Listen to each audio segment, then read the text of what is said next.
There is a kind of half-assed liberal idea that while colonialism wasn't great, at least Britain gave India the trains. And maybe that's something they should be thankful for. After all, trains are pretty useful, especially in the 7th largest country on Earth.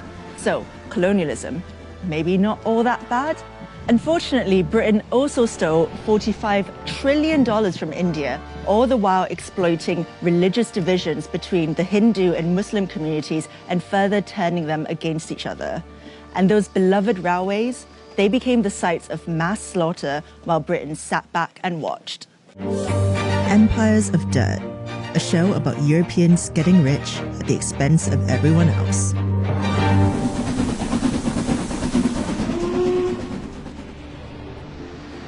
Britain first got involved in India through the East India Company, which had its headquarters right here on Leadenhall Street. A private company owned by London stockholders, the East India Company grew over the next 300 years to become a quasi-governmental body with its own army and laws responsible for trading spices, cotton, silk and tea all over the world. By 1858, ownership of the East India Company had been transferred to Queen Victoria after the failed Indian Rebellion. Trains were the brainchild of British engineers.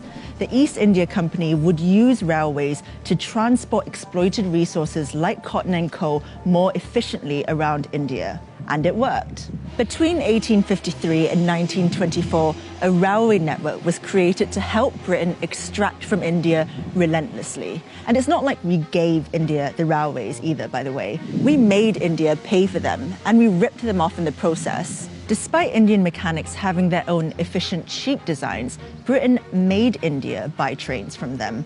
Between 1854 and 1947, over 14,000 locomotives were imported from the UK to India. Initially, Indians weren't even allowed to work on the trains. They were staffed entirely by white people, from the board directors to the ticket collectors.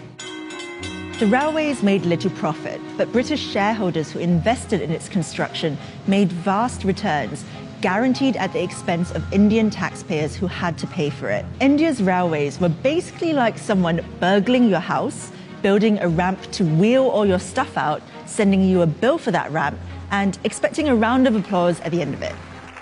Now that the railways were built, Britain could get down to the task at hand, squeezing India for every last ounce of profit. They were really good at it. In the 1600s, when the East India Company was established, Britain accounted for less than 2% of the world's GDP, while India accounted for almost a quarter of it. By the 18th century, Britain had become one of the most powerful empires in the world, while the prosperity of the Mughal Empire was fading fast. Britain relentlessly squeezed India for every last bit of resource for its own uses. In 1943, up to 4 million Bengalis starved to death, partly because their food was diverted towards British soldiers during World War II. Winston Churchill said the famine was their own fault for breeding like rabbits. After it was no longer profitable to remain in India, and after receiving huge pressure from the Indian independence movement, the British finally left in 1947. Before they went, they split the country into two, Hindu-majority India and Muslim-majority Pakistan, in an act that became known as partition. But in their haste to get out of the country, British diplomats arranged a shoddy partition agreement that ignored the fact there would be interreligious conflict. Cyril Radcliffe, the British lawyer assigned to draw the borders of Pakistan and India, was given 40 days to do it. After partition, millions of Muslims trekked to Pakistan and what is now known as Bangladesh, while Indians and Sikhs headed the other way. Violence between Pakistan and India ensued. Within a year of the British leaving, 15 million people were displaced and between 1 and 2 million people were dead. Trains became the sites for mass murder during the migration. Trains filled with refugees crossing the border on each side were stopped, and everyone on board was murdered. Women were captured and raped.